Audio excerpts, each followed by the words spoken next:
deep down video games are that. I mean, look at us, dude. Like we just like sit in front of the computer and we go like with the colors, with the shapes, and what is that? Like, let's face it, right? Like we are kind of in some hypnotic trance, right? Like the real world is out there, dude. Like come on, right? But we instead we look at the screen and we go all hypnotic with it.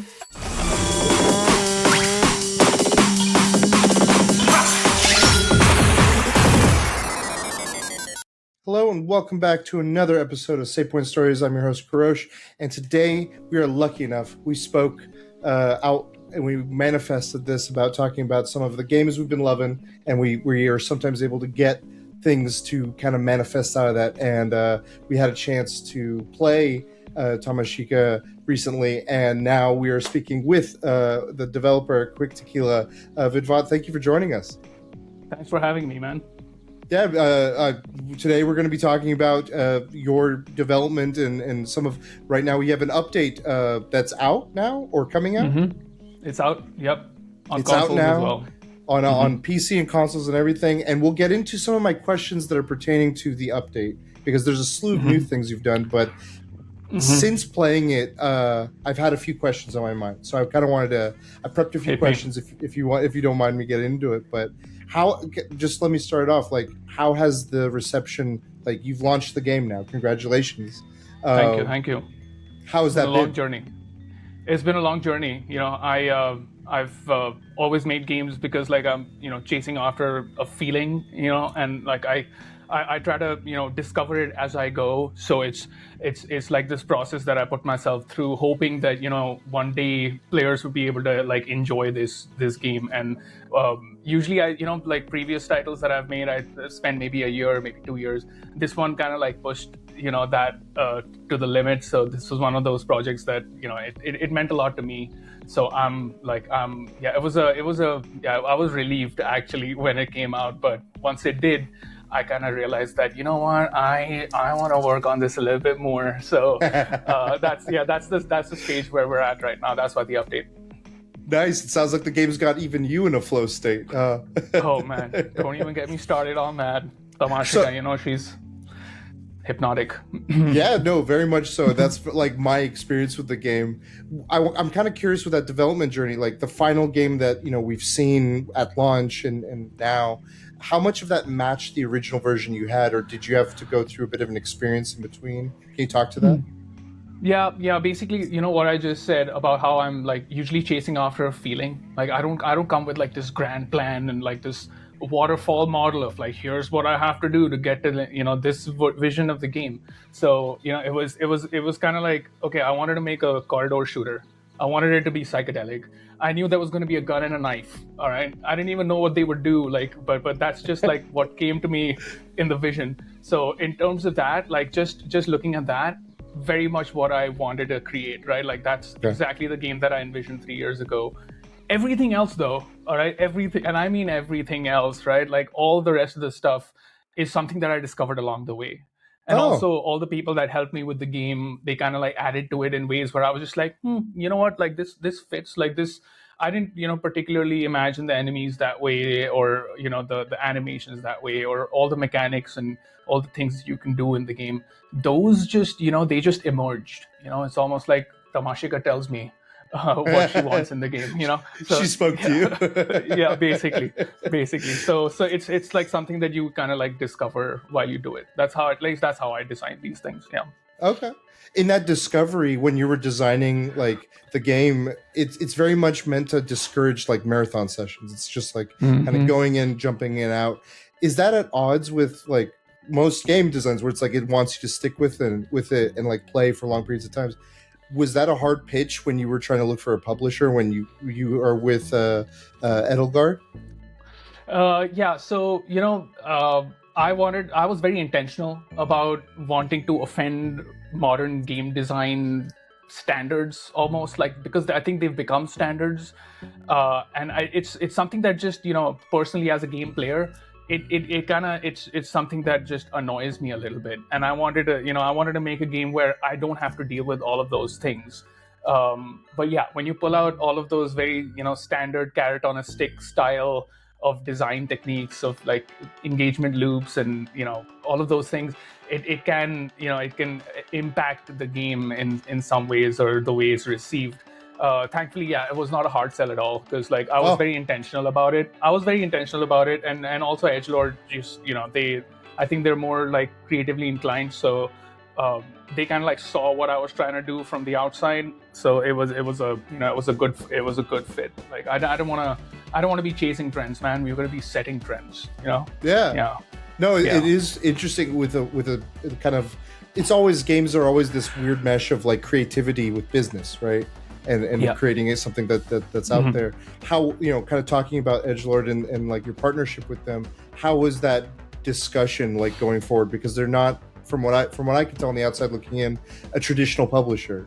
Was that different or similar? Can you talk to any of that from your experience working with them? For sure. Yeah, working with Edgelord was really cool, because from the moment that we start talking about the game, I could just tell like the way they're seeing the project is already like on it. It was, we were operating at a different frequency, because like if you go to say a publisher with an existing portfolio, there's the the background kind of you're already fitting into an existing kind of like portfolio of games, because like they already have like some kind of like a vibe established, right? But over here we were kind of like setting it, because Edgelord didn't really have any games before, so this was like their first title. So there was the added responsibility of like, okay, we're setting the tone here. So it and in a roundabout way, that kind of like helped me make Tamashika more Tamashika, because I just wanted to kind of like like inject that originality into it, which I think Edgelord gave me the space to do it. So in that way, it all made sense. Nice. That's really refreshing to hear. Like again, we're talking about there's so much of the mold that's out there. Like it sounds like you guys had such a collaborative kind of understanding of one another, of where you're coming from. For sure. I mean, they did give me the like, as every publisher should, like, hey, have you thought about this and this and this and that? So we had that discussion. It was definitely part of the exchange. But they were very permissive of like, okay, you do your thing, and I got to do that. So and they just sit back with the popcorn and they're like, give us show us what Tamashika can do. Show me what you got. And I'm just I'm on it, let's go. Speaking of what you got, like something I love about like what I'm feeling and in the motion, it's such a rhythm state that it sets you with the parry and the kind of like quick time like systems that are in there. It's very deliberate. Can you talk at all about like how you time the like what was there anything that you had to really like nail of like, oh, I got to get the frequency or timing of that right to fit with how it felt? Because you want to keep that rhythm going. You want to kind of make sure it stays without disrupting it too much. Like, what can you share about that? Yeah.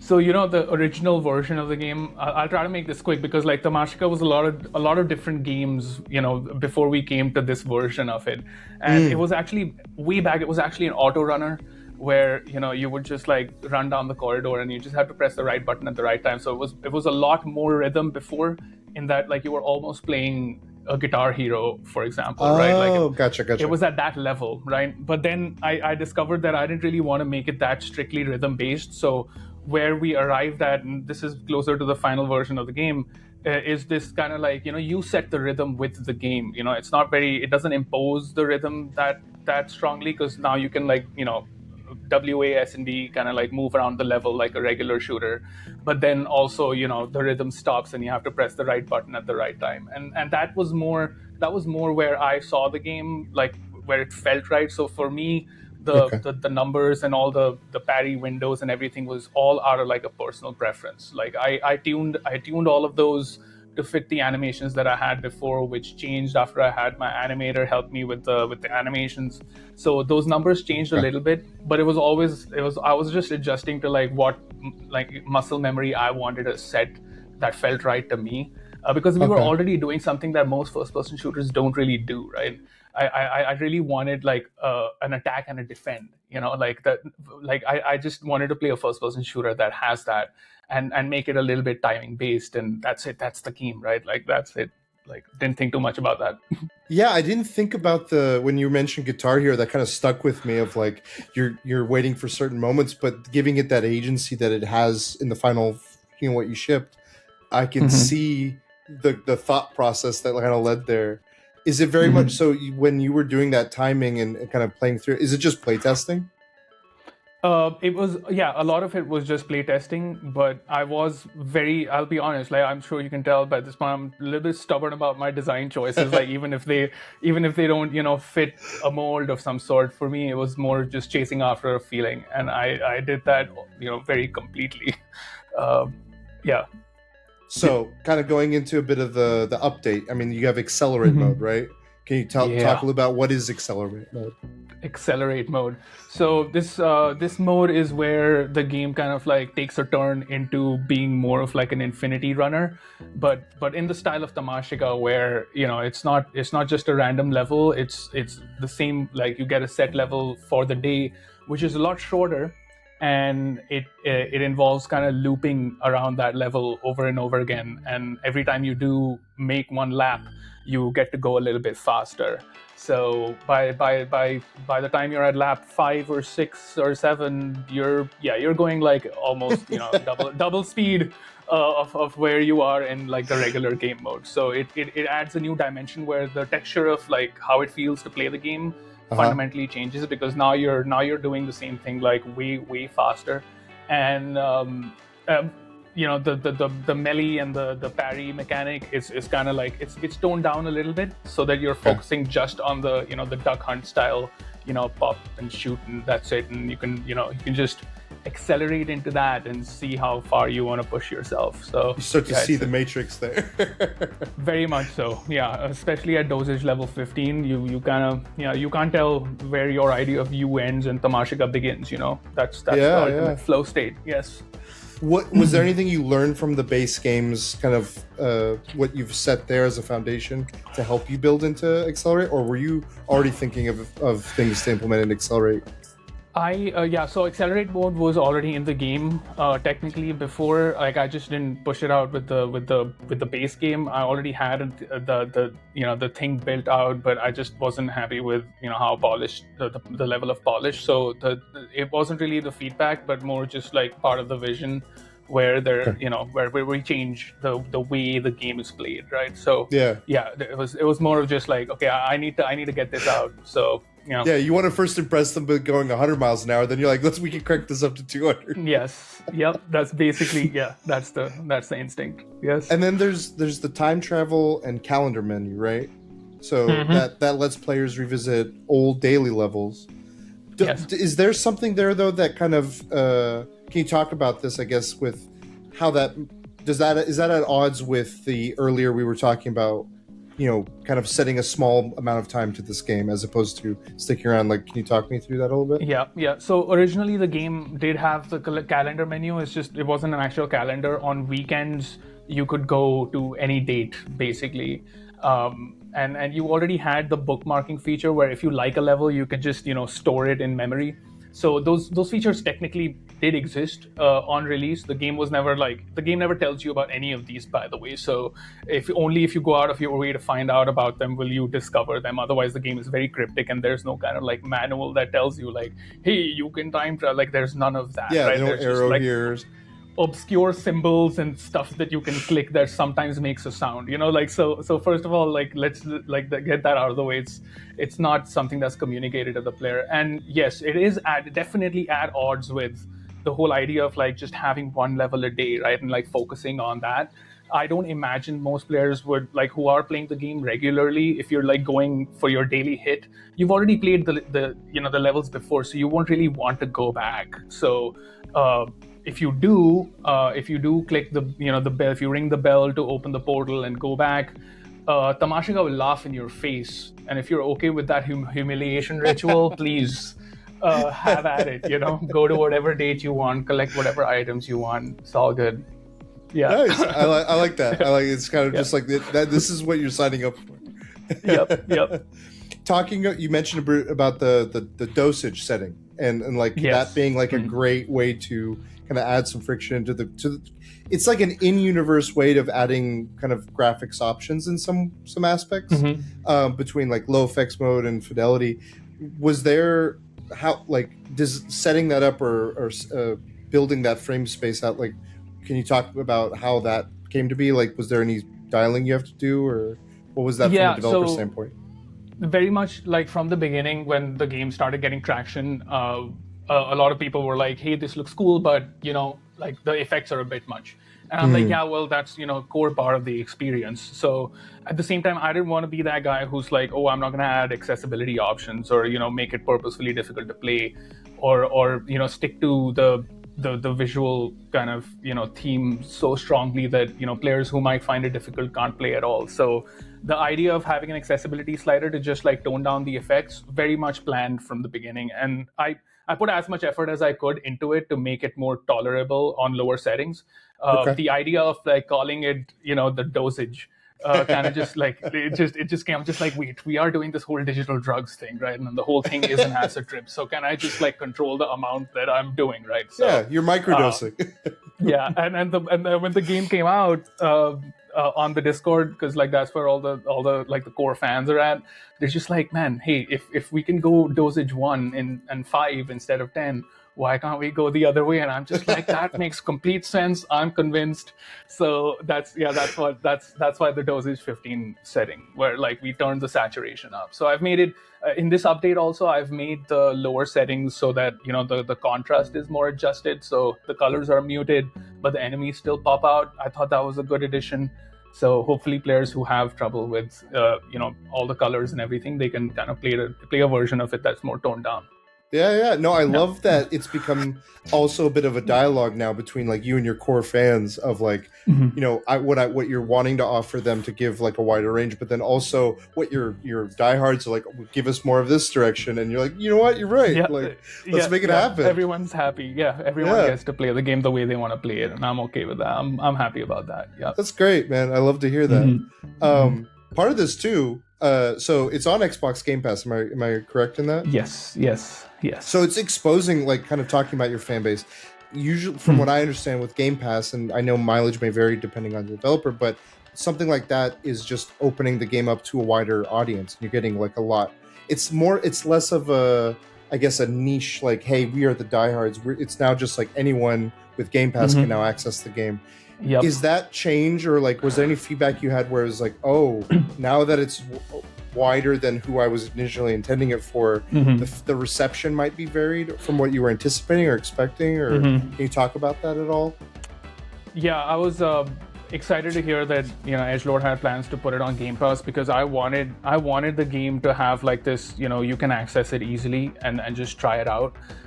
So that has definitely opened the floodgates at some level, and a lot of new feedback is coming in right now, which so far it very much aligns with the expectations that I had, that players like have had who've played the game. So the basic feedback is very much the same, but some players are kind of like making recommendations to like, hey, this is awesome, but here's the things that it could have.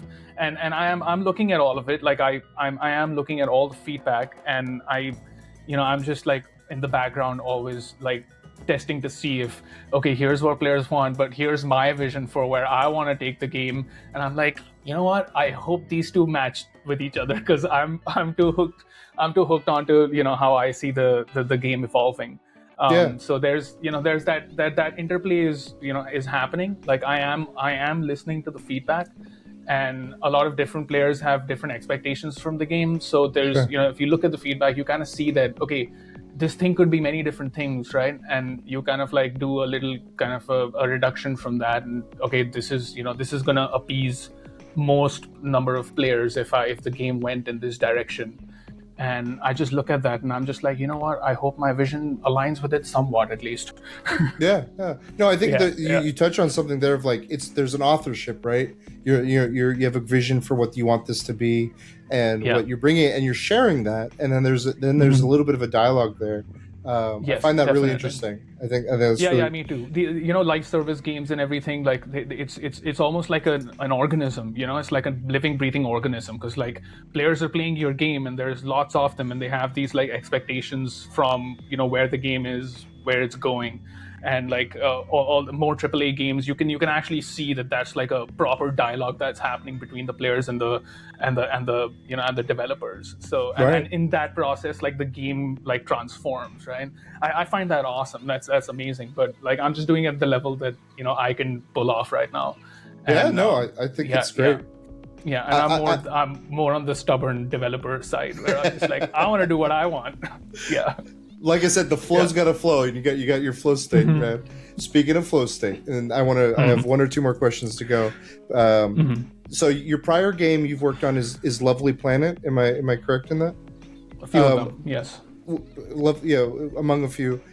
Between that and Tamashika, you kind of, I think you're circling around, and something I resonated with Tamashika was the flow state and like circling Mm-hmm. around that and psychedelic speed and everything like that. Is there still anything unexplored for you in that space of like exploring what this feeling is and what it's bringing? Yeah, Or is there any insights yeah. you've learned as you've developed through your games with that? This is a great question because before I jumped into making Tamashika, like I was taking a break from games development, and I wanted to come back and I really wanted to get behind something that I care about. Like I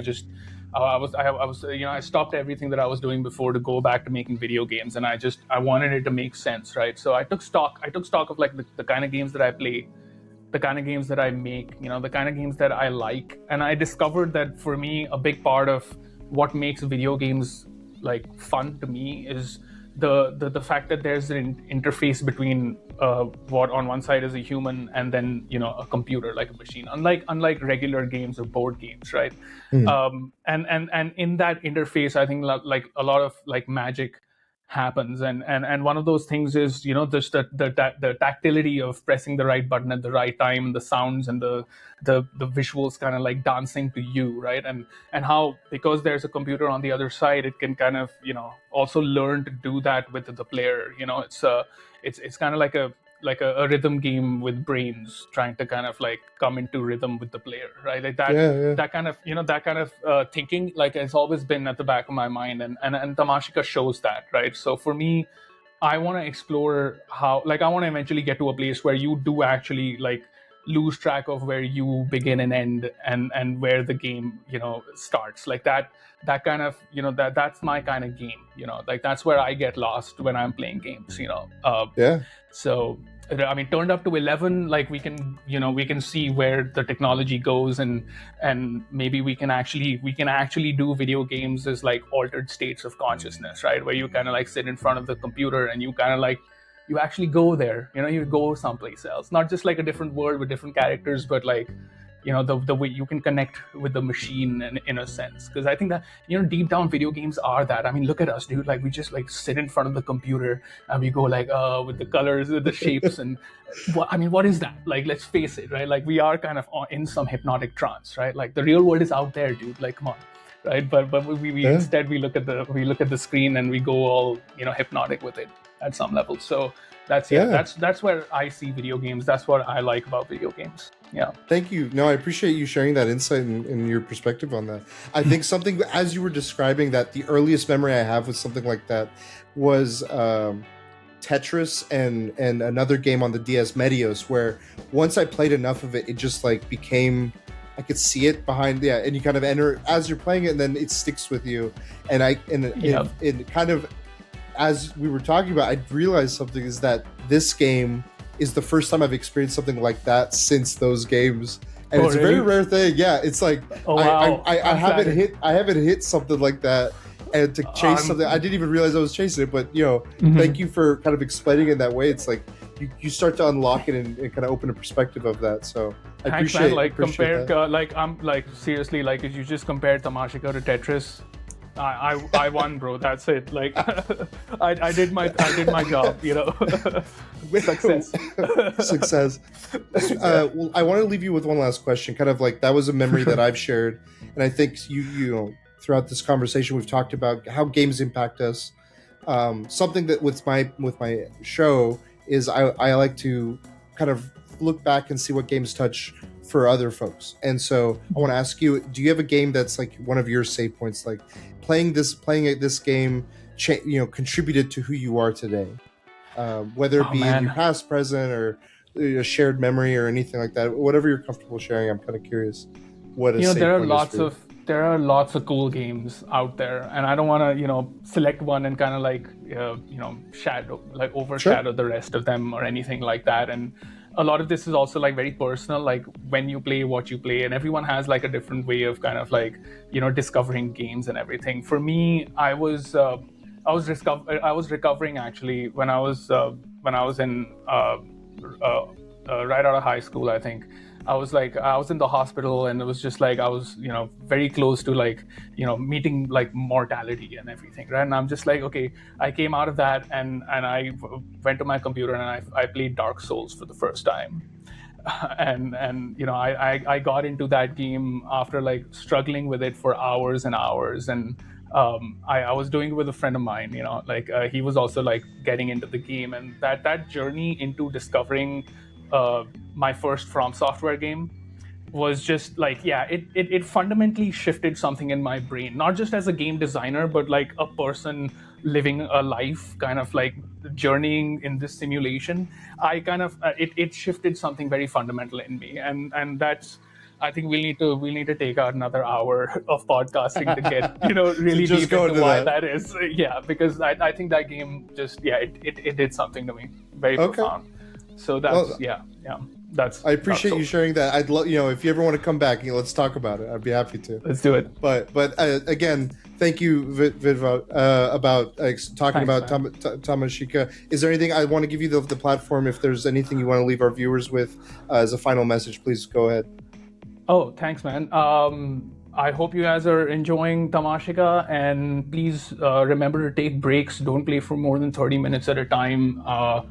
And I hope you're enjoying the new content. Stay tuned for more, because I've got more of those updates lined up for the game. So, yeah, Cool. Where that's can they me. find the game? Is it on socials or anything like that?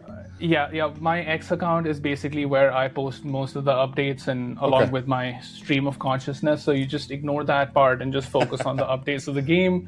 And I'll keep it. I'll keep the Steam forums updated as well. That's where most of the updates go out first. So yeah, Cool. that's I'll it. make sure to put links in the video show notes for that. Again, thank Thanks, you Karosh. for Thanks for joining me. having me, man. Yeah, Happy to be absolutely. here. And we'll catch you viewers at the next save point.